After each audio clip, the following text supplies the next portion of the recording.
to what crazy thing did everybody do this week? Because we got a lot of craziness, right? Right, So right. Well, we have to address when we recorded last week, we were too late for we too recorded too early. early for the news about what crazy thing Hilton did. Hilton took the one feature that we often talk about how great Hilton is because of this one feature, and they took it away. So Unbelievable. Unbelievable. so so we've often talked on the show about how we love that if you have Hilton Gold status or higher, you get free breakfast at all Hilton hotels, and how that's so much better than like Marriott, where you need a chart to know which is which. But now you still don't need a chart as long as you're going to a Hilton in the United States before the end of this year. You're not getting free breakfast. So No that's the new chart rule, necessary. right? No chart necessary. They're just simplifying, right? No free breakfast for you. Instead, they're going to replace it with a credit. And the amount of the credit is going to differ by the property and the market. So I guess you do still need a chart, except nobody knows what the chart's going to be. So there's no chart to make. It's like you get somewhere between 10 and 25 bucks a person for up to 2 people. I guess the plus side is you don't have to use it on breakfast. You can use it on something else. Yeah, yeah. Minus side is it's probably not going to be enough to buy you breakfast. So that's why you're Or not going anything to, else. or anything else, right? so, so big time bummer there. Although I don't know, are you disappointed? Do you think this is a devaluation? Do you think it's a long-term thing? Is this, I mean, this is going to be Hilton's direction? And before I actually even get your answer on that, we should make it clear this is only for properties in the United States from July to December of 2021. Now, Yeah. whether or not you actually believe it's July to December of 2021 only, I'm skeptical. I'm curious about your views on that. But if you are staying somewhere overseas, you should still get breakfast as you always Right. have. Right. Yeah, I'm disappointed personally because I do have a stay booked in September with a place that has a nice restaurant, and I was looking forward to eating my breakfast out on their balcony, looking out over the ocean. Oh, you But still can. now I still can, but I'm going to have to pay for most of It's it going to cost you. because the leaked information about how much we're likely to get for this property, it would be $12 per person for up to 2 people. That's not enough for a complete breakfast. So yeah, I'm not too happy about it. I can absolutely see why some people would be, and I would love this, absolutely love it if Hilton would just make it a choice. At check-in, you're offered one or the other, and you say which one you prefer, something like that, and that would be great because there are some times where even I, who loves breakfast time, and I like to, just like you do, as you wrote in your post, love the convenience of getting breakfast in the hotel so that then you can go back to your room, get ready for the day, and enjoy the day. Um, Even for us, there are times where it probably makes sense to forego the free breakfast and use the credits instead. So Yeah, that's what I yeah. hope will happen. But yeah, we'll see. We're just gonna have to wait and see. I don't have a prediction there. So here's the silver lining, so to speak. I don't know if maybe it feels like a stretch to call it that, but not really a silver lining. If you're somebody who books cash stays at Waldorf or Conrad type properties, here's your one, I don't know, positive trick to play with this one, and that is to this week, today as we record this week, I published a post about Hilton Impresario and the fact that they're now offering a twice the perks promotion. So at select properties around the world, they're offering, instead of $100 credit. Now I should back up. Hilton Impresario is like Amex Fine Hotels and Resorts or Hyatt Privé. It's one of those programs where you're booking with an agent who is affiliated with the program, and then you get a bunch of extra on-property benefits. And normally one of those benefits is a $100 property credit, but at select places, they're going to give you a $200 property credit. And one of the benefits is breakfast for 2 people. And unlike elite status, this is a full breakfast for 2 people. And I'm told that it's still going to be a full breakfast for 2 people the rest of this year because this is not an elite status thing. So if you do have Right.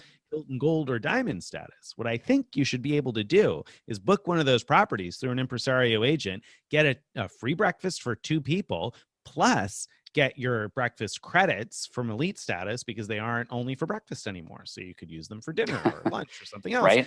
Plus Yeah. your $200 property credit when you book a stay of 2 nights or more. So that's something that could be stackable if one of those properties happens to line up with your needs. Right. So by taking away free breakfast for elites, they made those free breakfasts through other means more valuable, basically. Absolutely. Yeah, exactly. Exactly. All right. All So right, that's but what crazy thing they did, but that's not the only that's crazy what thing. Hilton did. But of course, Marriott is like, I want to get in on the show too. So Thursday morning, they know we record on Thursdays, and Thursday mornings they said, okay, we got to do something to get on the show today. That's right. That's right. Now, what they did, the big picture, what they did doesn't actually sound crazy to me. It's that they announced that their whole points advance feature, where you're able to book a hotel even if you don't have enough points, they scaled it way back, meaning you can't reserve for as far out in advance, and you can't. I don't know. What are the new rules? Just really briefly about that. Yeah. So now when you make a reservation using points advance, which again means you don't have enough points in your account to cover the cost of the stay, so you're booking it and promising to get the points later on, so to speak.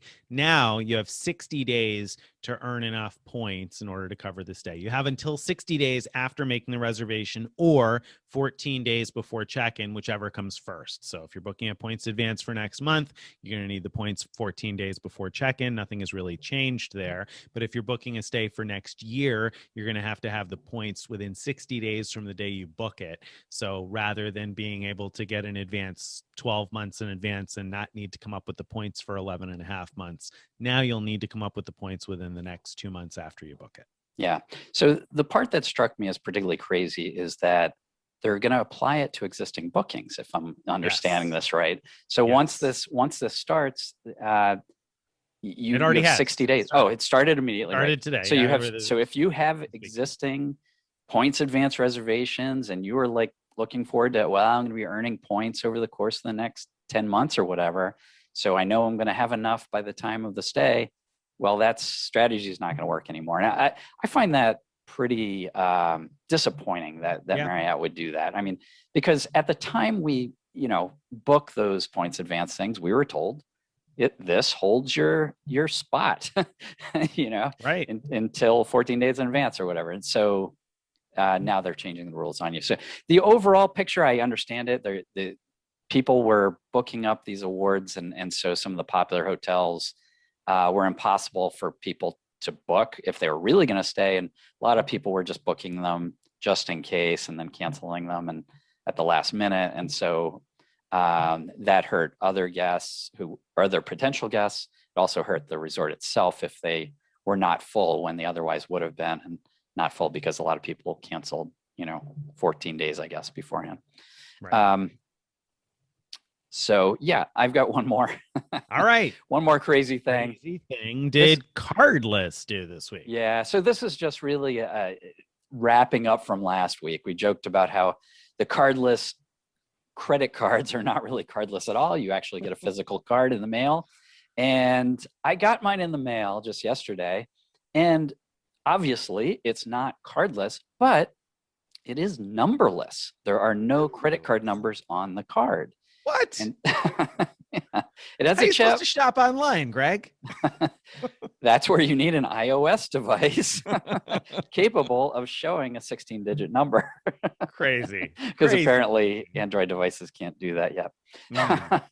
Tell me that one comes with like primary CDW too. That won't do you any good in one of those places where they still do the little thing where they need the impression of the card, right? You're gonna hand them a card with no number on it. No, this is not gonna do you any good, right?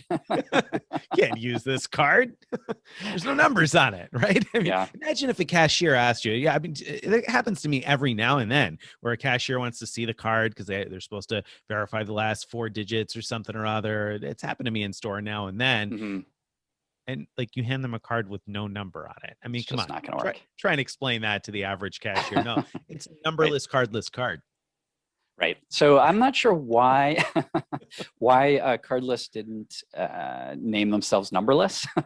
Except maybe it's not as catchy, or maybe someone a little more direct dealing is used that name already, and I don't know. I mean, you may as well be cardless. You have a card without a number that's about the same, right? I mean, maybe that's the thinking. It's striped. I know that. Card. Yeah, or chipped. I know I'm not cardless, but I am numberless with my Manchester United card, which when I activated it, it said, "Congratulations on activating your Cavs card."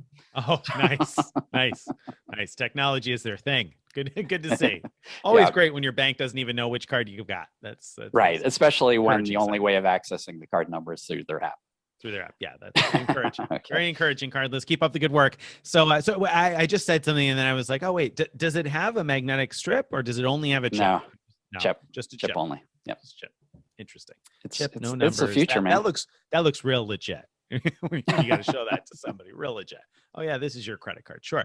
All right. So that's the crazy thing, and so the cardless card is numberless and kind of fun.